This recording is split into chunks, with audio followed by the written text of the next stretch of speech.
Hi friends, Amy Julia here. I am here today to talk about Psalm 139 as a part of our Lenten reflections on the Psalms. And I want to start by going back to an Instagram post that I put up earlier this week.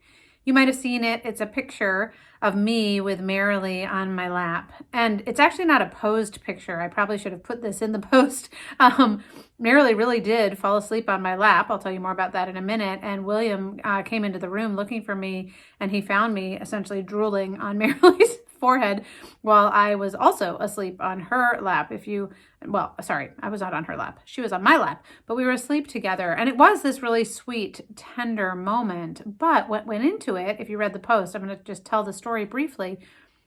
Half an hour earlier, Marilee had come into the room and she was so upset. She was crying because she had really wanted to play Mario Kart. And I only allow the kids on Sundays to be on screens if they are on screens together. So they can play Mario Kart together, but not alone, and they can't be on screens otherwise. So Marilee is begging her siblings to play Mario Kart with her, and essentially they won't. And she comes in and she's so mad and she's so sad and she desperately wants me to fix the situation and to go in and to force her brother and sister to play Mario Kart with her, which I didn't want to do. I didn't think it was the right thing to do, but I also was like, I'm here, I'm reading my book, I don't want to do that. So I invited her into my lap and she came and she's still just crying and crying and crying. And I thought, the first thing we need to do is calm down. And so I invited her to pray with me in a very simple way, just by breathing in and breathing out.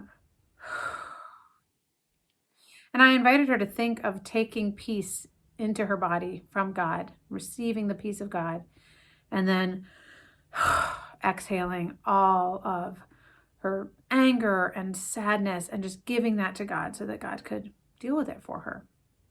So we did that. And I said, I'm going to set a timer. We're going to do this for 3 minutes and it's going to feel really long, but we're still going to do it because it's just going to help us calm down. So we did that together.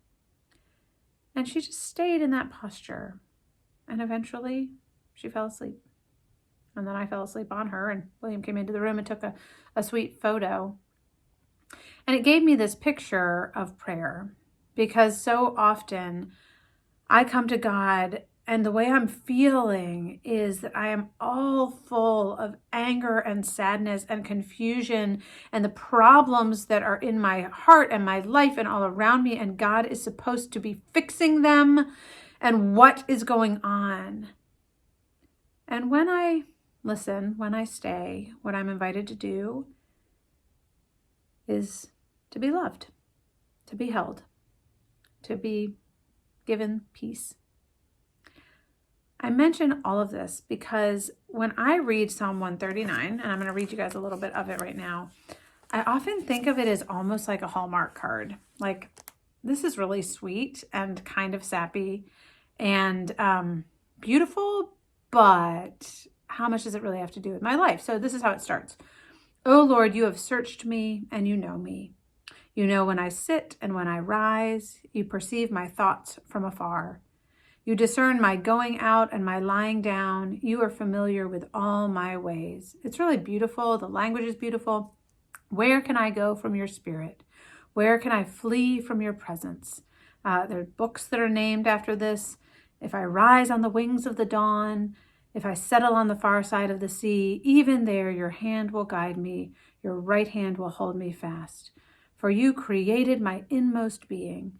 You knit me together in my mother's womb. So there's this confidence in God's love and purpose and care that honestly just sometimes seems foreign to me.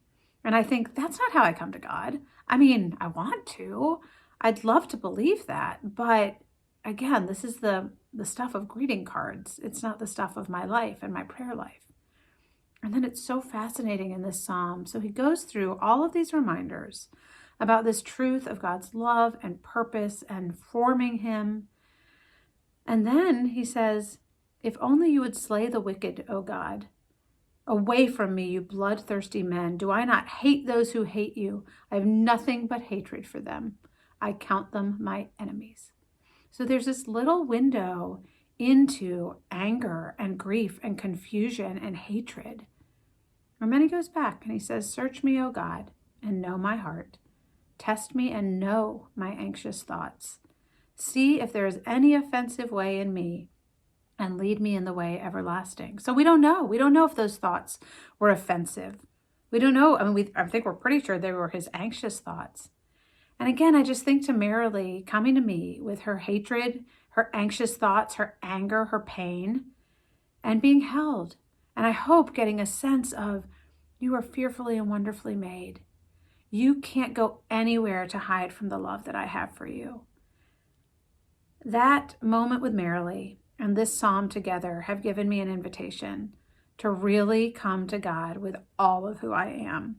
With the fact that I got mad at Penny yesterday and pulled her hair when I was brushing it. It's a longer story. I'm not going to tell it all here. The fact that I got really thrown off from a conversation with a friend where I just felt exposed. The fact that I get jealous of other people who seem to have more, do more, be better. All of these things are swirling in my insides when I come to God. And I'm invited to put it all out there and then receive the embrace and begin to believe in a deeper than Hallmark way that I am fearfully and wonderfully made with a purpose from a God who loves me, who receives my anxious thoughts, and who leads me in the way everlasting. It's a promise for me, but it's a promise for you too. And I hope that this psalm and these words will be an encouragement to you this week.